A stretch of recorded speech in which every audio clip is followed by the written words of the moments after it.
Time now for the newspaper cartoon of the day.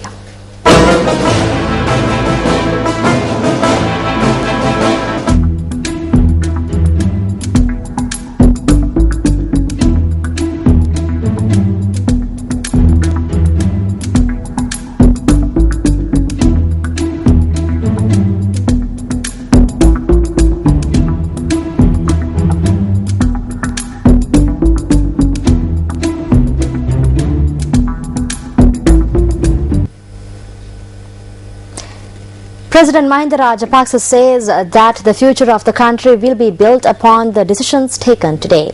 Now, the President expressed this view at an event held at Temple Trees.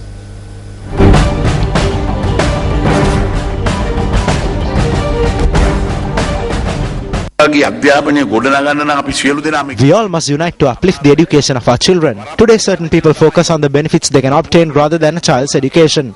You should place a child's education before the privileges that you are entitled to. I believe that parents will show the same interest on their child's education when they go to higher grades, similar to the interest they took when the children were receiving their primary education. Scholarships were presented at this event to 500 children of members of the Employee Trust Fund Board who obtained high marks in the 2012 Year 5 scholarship examination at the district level. Senior Deputy Inspector General of Police in charge of the Western Province, Anura Senanayaka, says that 2 special police teams have been dispatched to investigate the attacks carried out last night on a business establishment and a yard housing heavy vehicles and equipment in Papiliana. The senior DIG added that the suspects connected to the incident will be taken into custody immediately.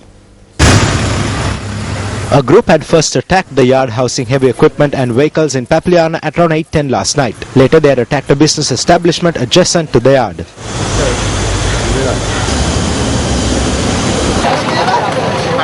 Stones were hurled at the business establishment, destroying its windows, while several employees at the business establishment were injured in the incident.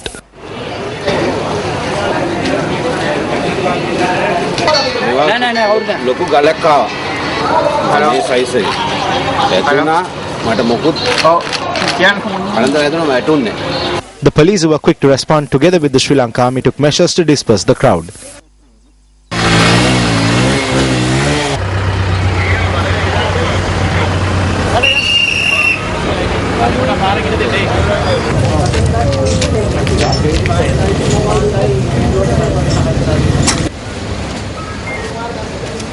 This morning, a heavy security presence was evident in the Papiliana area.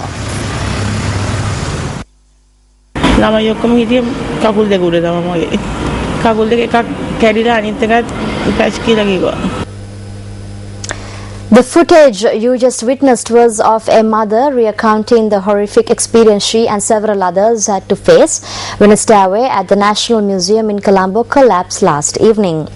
Following the incident, a decision was taken to close the museum until renovation work on the stairway is complete. 36 persons, including students, were rushed to the National Hospital yesterday when a stairway at the National Museum collapsed. Director of the National Museum, Dr. Anil Jasingh, has said that many of those injured have already left the hospital after receiving treatment. 18 persons were receiving treatment at the hospital as of this morning. Among them is a mother and a teacher. We will transfer 13 persons to other hospitals today. A teacher will be transferred to the Kandy General Hospital and 12 children will be transferred to the Badula General Hospital for the children's convenience.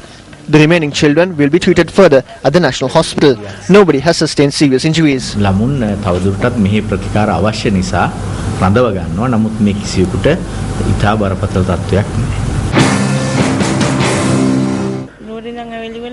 We came from Kandy to visit the museum. We started to climb the stairs. We only climbed 2 steps. The children were already halfway up the stairway when it started collapsing from the top.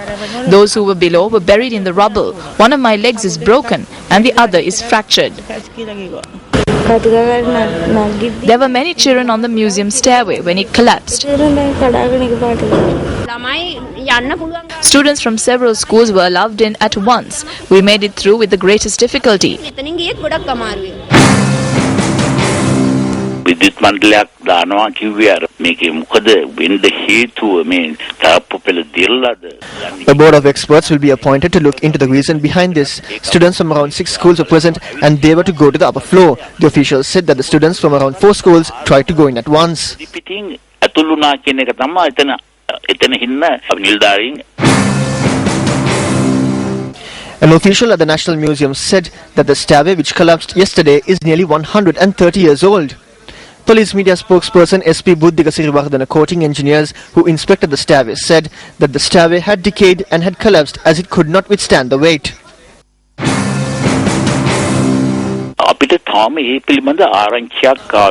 We have not received any details as yet.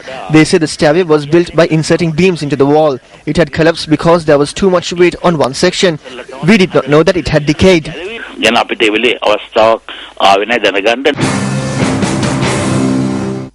The minister went on to say that except for the section where the incident occurred, the other sections of the museum will be opened by Monday and a separate stairway will be used. The National Museum, which was declared open to the public in 1877, was initially known as the Colombo Museum.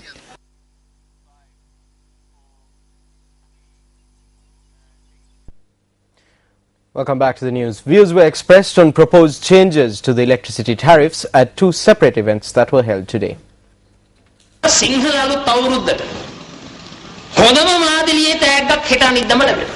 Tomorrow or the day after, you will receive a wonderful gift for the Sinhala New Year. The 20 million people of this country are being taken to the electric chair with an increase in electricity tariffs. Why are they adding another fuel surcharge to the bill when the reservoirs in the country are overflowing? The subject minister says that the fuel surcharge cannot be removed this year and it will be done next year. The poorest people consume between 1 to 30 units of electricity. Their electricity bill will increase by another 66%. But those who consume 200 to 300 units of electricity will have an increase of only 14%. The government decided to increase electricity tariffs and then decided to inquire into the views of the public. On the 5th of April, they will say that the people have completely endorsed an increase in electricity tariffs. This will be the response. This is why about 80% of electricity consumers use less than 90 units. Christians here at home and around the world mark Good Friday today. Good Friday is observed by Christians in memory of the crucifixion of Jesus Christ and his death on Calvary. Holy Mass is observed across the globe on Good Friday.